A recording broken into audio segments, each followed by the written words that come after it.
What is it that calls you here, that calls you onward, that calls you inward, that leads you homeward? What is it that gives you the power to make that change, to ask that question, to take that journey? What is it that says you have done well, that asks you to learn more, that brings you to stillness, that holds you up in hard times? It is relationship, the beating heart of our faith. It begins when we share this hour, our truths, this air, our hearts. Come, let us worship together, beginning in song.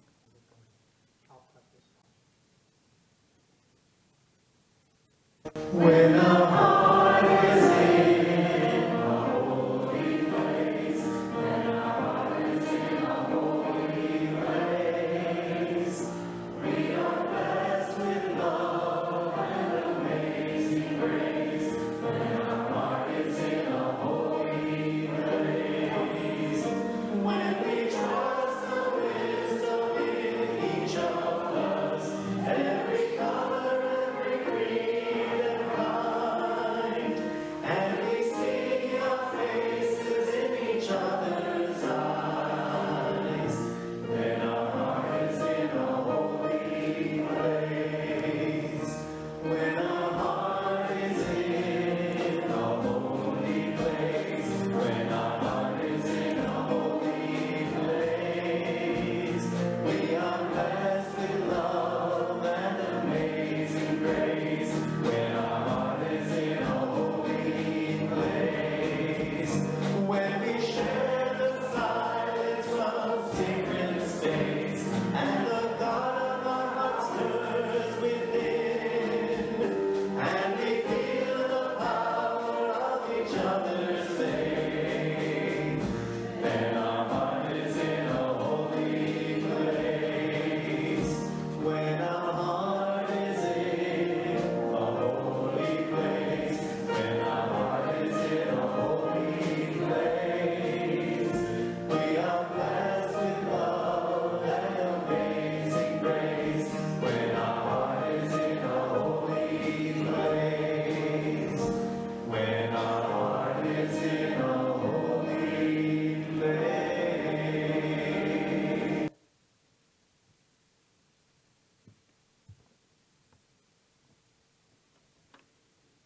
If you have a home chalice, I invite you to light it as I light ours after saying these words by Reverend Kelly J.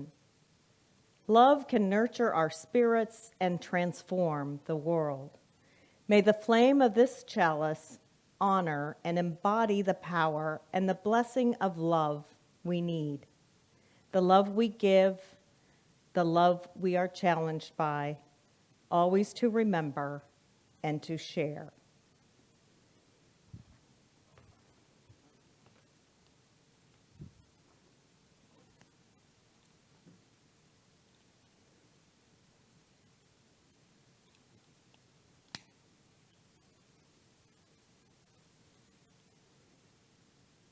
I invite you to join us in our spoken affirmation. Love is the spirit of this church, and service is its law. This is our great covenant to dwell together in peace, to seek the truth in freedom, and to help one another.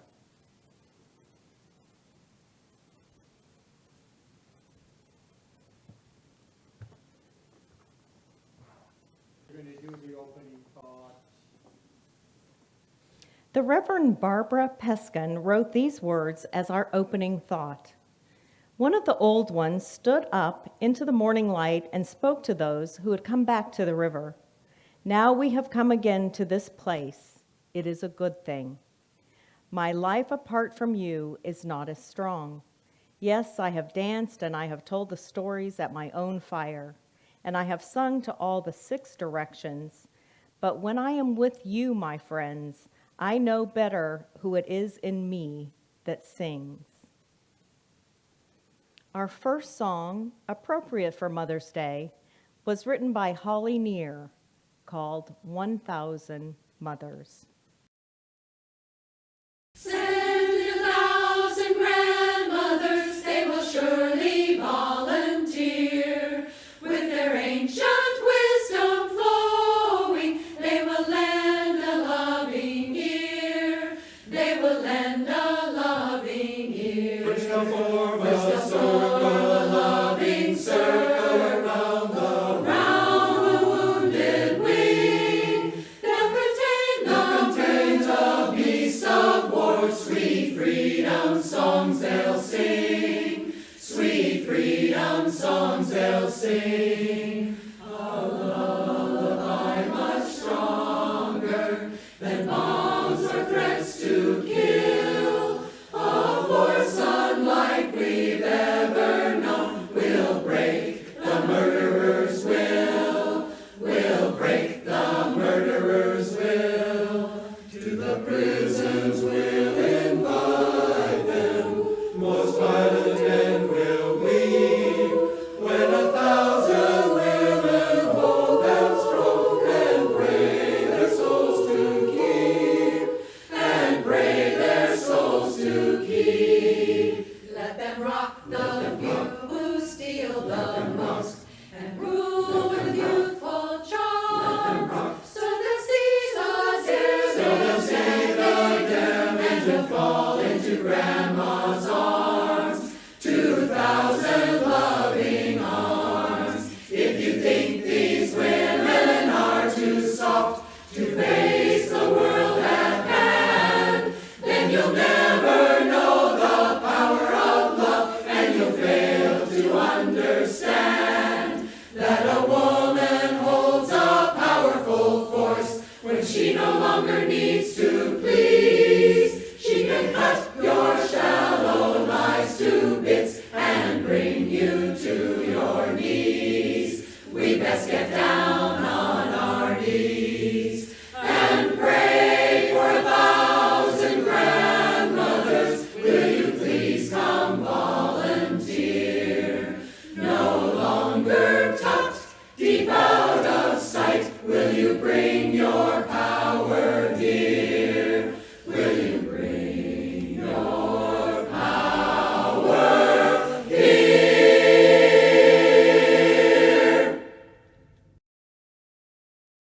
Two readings today under the banner of stories from our elders.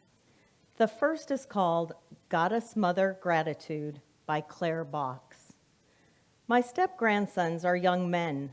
Isaac the older will be graduating from college on Mother's Day. When he was born, I was offered the title of godmother. I replied, okay, if we changed it to Goddess Mother. I did and still do deeply love him and Andy, the second goddess son. They have taught me so much. When my husband Pell, George to some, was obviously close to death, Isaac and his mother came to our home. It happened to be spring break. At first, Pell could speak a bit, share a bit. However, by Monday, he had become very ill. It was a very sad and difficult time as his symptoms increased. After a day or so, I said to him, you know, you can do something else. You can read or you can go outside. His response was, no, this is where I want to be, with Grandpa. A couple of days later, his brother arrived. Isaac continued to sit with me, and we talked about what was happening to Pell. Issues like why he could not talk, or could he still hear. Such open sharing between the three of us. When Pell began to have trouble breathing, we talked about the death rattle, and that most likely Pell was aware of struggling. We kept talking to him, memories and love. The day he died, 2 express packages arrived. About 2 hours before his death, Isaac came into the room, picked up his grandpa's hand, and put a book under it saying, "Here is your book. Does he understand?" I only nodded. It was his memoir, Pell's book written in the last year. The publisher rushed an unbound copy with a cover in hopes he would receive it before his death. And he did. Isaac was 18 and applying to colleges. I didn't learn until later that he chose to write his entrance essay about that last week with his beloved grandpa. I remain so grateful for his lessons in love, commitment, and courage. Stop.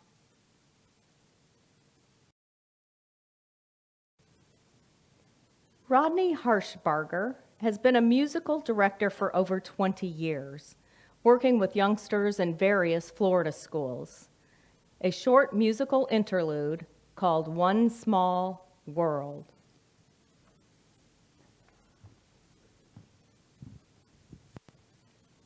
With just one small voice, singing out a song.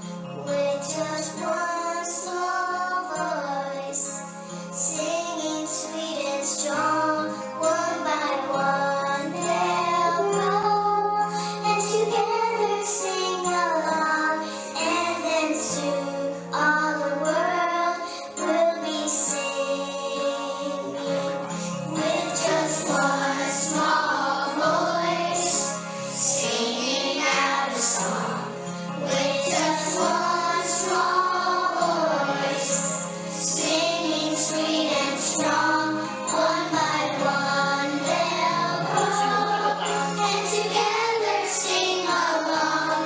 And then soon all the world will be singing. With just one small voice, singing out a song.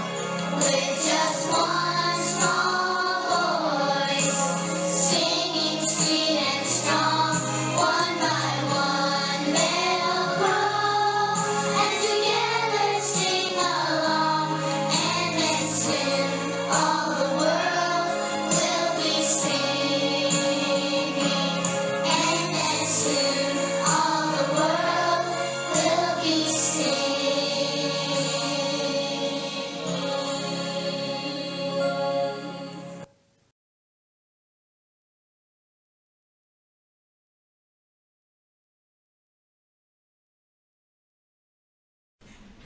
There is news in our world today, news you may not hear through the regular channels.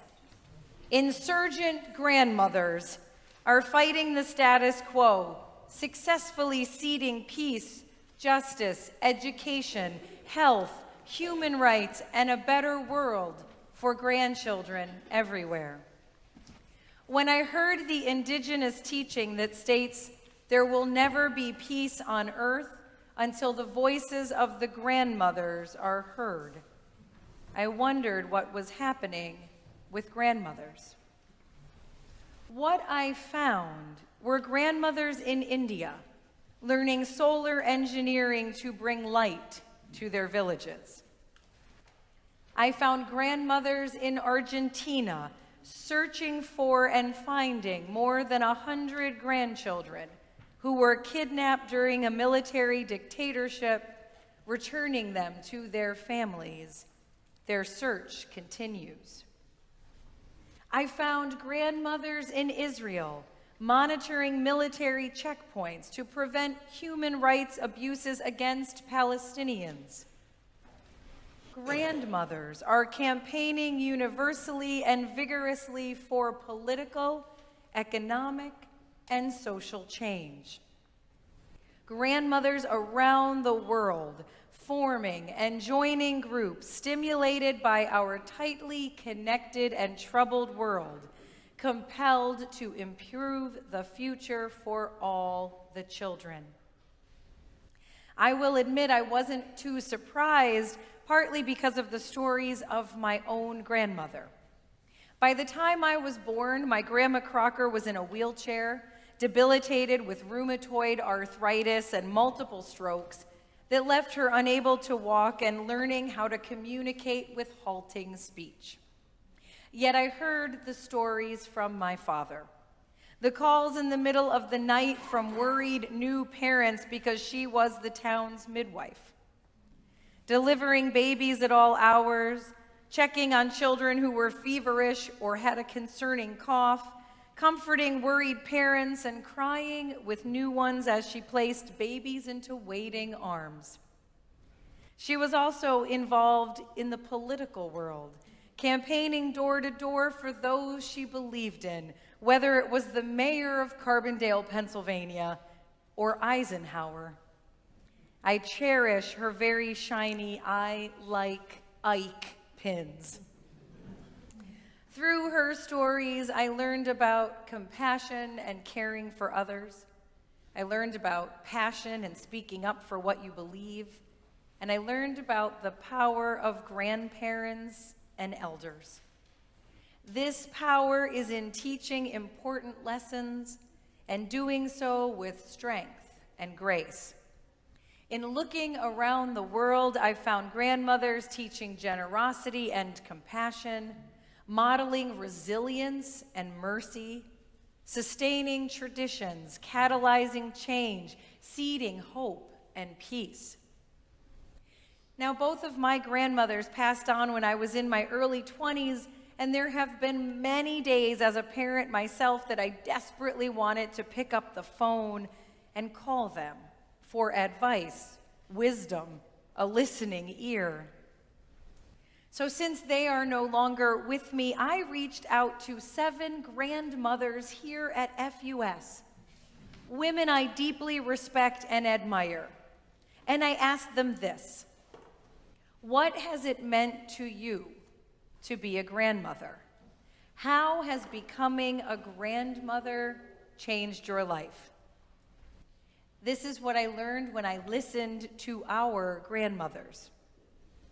They found a great joy in being in the moment.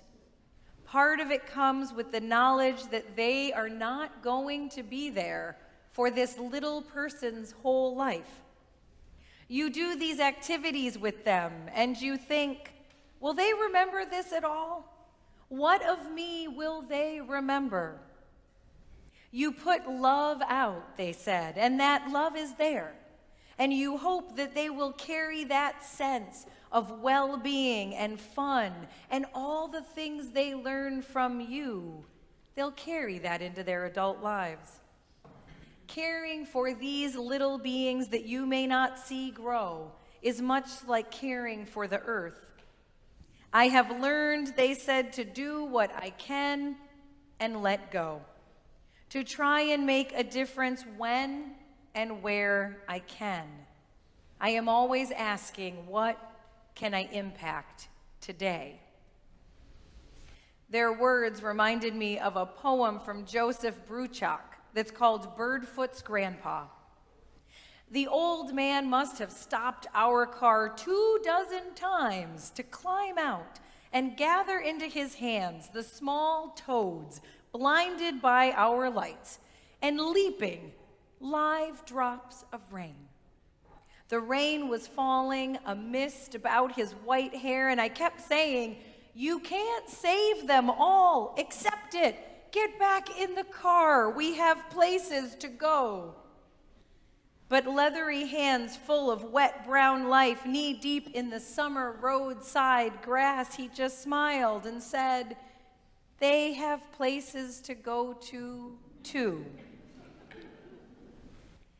Elders have a unique perspective of seeing the world change over time.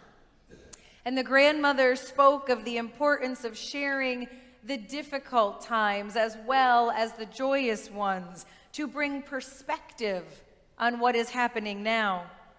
When you share your stories of struggle and challenge, they said, and you talk about how you changed, how you grew, how you survived, you teach the message of putting your energy into what you can change and where you can serve. They described the power of learning from those who have gone before, what they learned from their own grandparents, and how communities have sustained them in times of struggle. And again, I thought of the words of Alice Walker, that she wrote called In These Dissenting Times. To acknowledge our ancestors means we are aware that we did not make ourselves, that the line stretches all the way back. We remember them because it is an easy thing to forget that we are not the first to suffer, rebel, fight, love, and die. The grace with which we embrace life, in spite of the pain, the sorrows, is always a measure of what has gone before. Much like the grandmothers around the globe, these grandmothers wondered what kind of world is being left to the next generation, and how their role as an elder was to teach the importance of service, the opportunity to do what you can, and the willingness to support those who are taking the lead in fighting for change.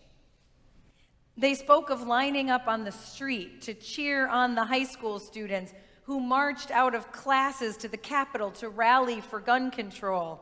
They said they were the ones bringing cookies to the demonstrations to surprise the ones fighting for change. In a lot of ways, they said, you realize it's no longer your fight. This next generation is speaking up and out and wearing themselves down. We can bring the love to the demonstration. We can bring kindness. We can remind them of the goodness that is still there. Rachel Naomi Remen in My Grandfather's Blessing tells this story. Often when he came to visit, my grandfather would bring me a present. These were never the sorts of things that other people brought, dolls and books and stuffed animals. My dolls and stuffed animals have been gone for more than half a century, but many of my grandfather's gifts are with me still. Once he brought me a paper cup. I looked inside it expecting something special. It was full of dirt. I was not allowed to play with dirt. Disappointed, I told him this. He smiled at me fondly. Turning, he picked up the little teapot from my doll's tea set and took me to the kitchen where he filled it with water. Back in the nursery, he put the little cup on the windowsill and handed me the teapot. If you promise to put some water in the cup every day, something may happen, he told me. At the time, I was 4 years old, and my nursery was on the 6th floor of an apartment building in Manhattan. This whole thing made no sense to me at all. I looked at him dubiously. He nodded with encouragement. Every day, he told me. And so I promised. At first, curious to see what would happen, I didn't mind doing this. But as the days went on and nothing changed, it got harder and harder to remember to put water in the cup. After a week, I asked my grandfather if it was time to stop yet. Shaking his head, no, he said, every day. The second week was even harder, and I became resentful of my promise to put water in a cup. When my grandfather came again, I tried to give it back to him. But he refused to take it, saying simply, every day. By the third week, I began to forget to water the cup. Often I would remember only after I had been put to bed and would have to get out of bed and water it in the dark. But I didn't miss a single day.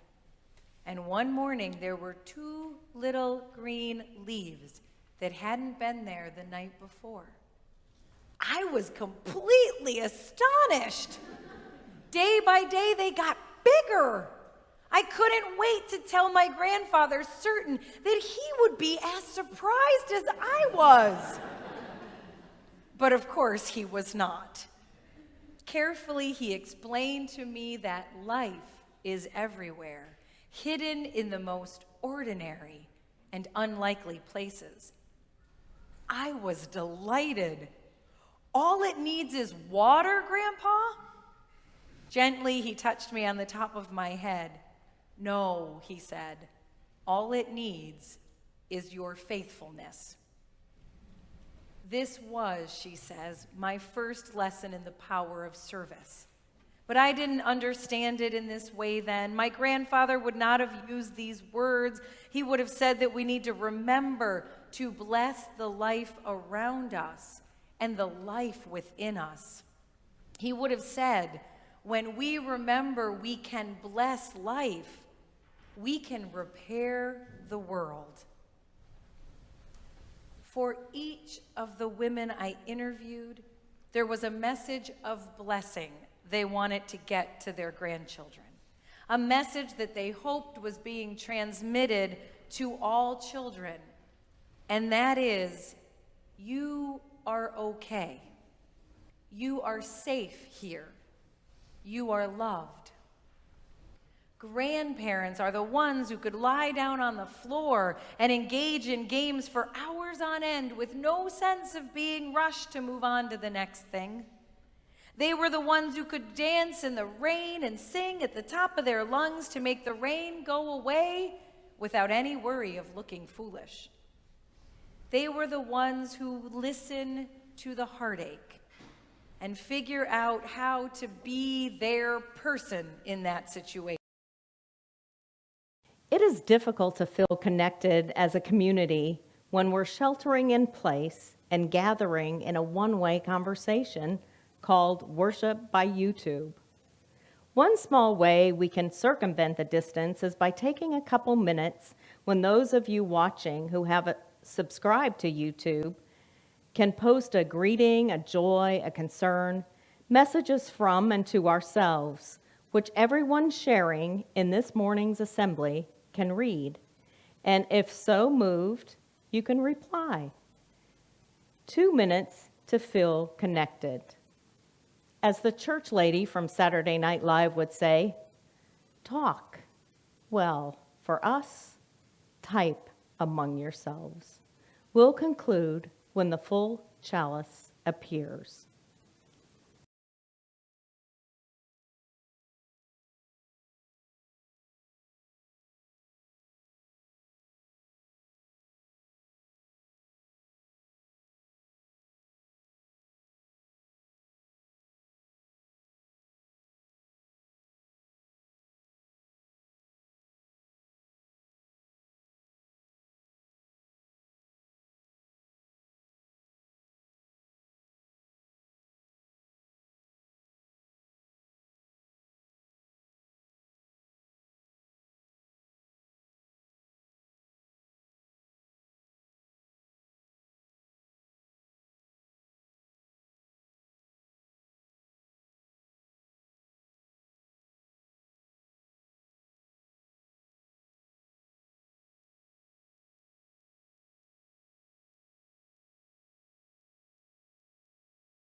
May we take the love behind all the messages and remember, we gather each week in this place, made sacred by the presence of both the holy and the human, brought together in this space and in this time. We come together to sing and to pray, to be still, to be alert, to celebrate, to see in others their best, to see reflected in others' eyes our own, to dream together of a world of justice, to remember our sorrows and our joys, for simple things simple at all, for miracles of the common way, sunrise, sunset, seed time, harvest, hope, joy, grace. For all of these and more, may we lift our hearts in thankfulness today and pray only to be more aware and thus more alive. Blessed be. Amen.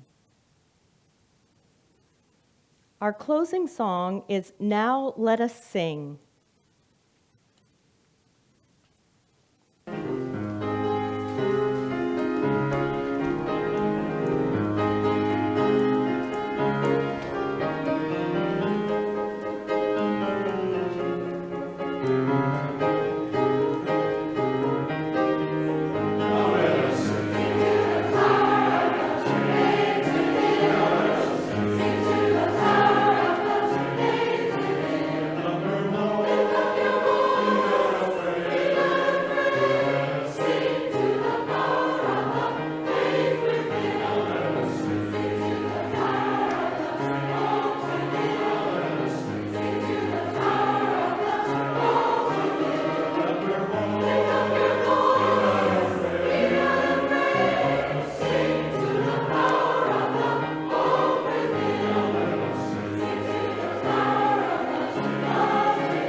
Spirit of life and love, there's so much work to do. We have only begun to imagine justice and mercy. Help us hold fast to our vision of what can be.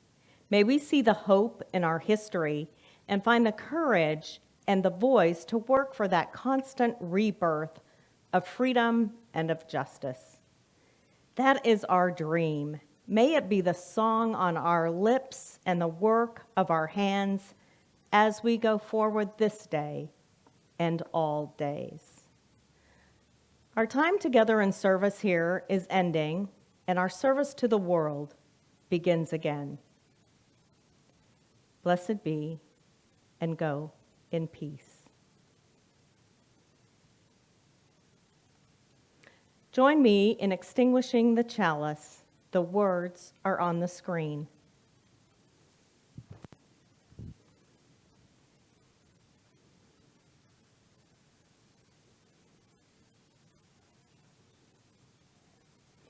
We extinguish this flame, but not the light of truth, the warmth of community, or the fire of commitment.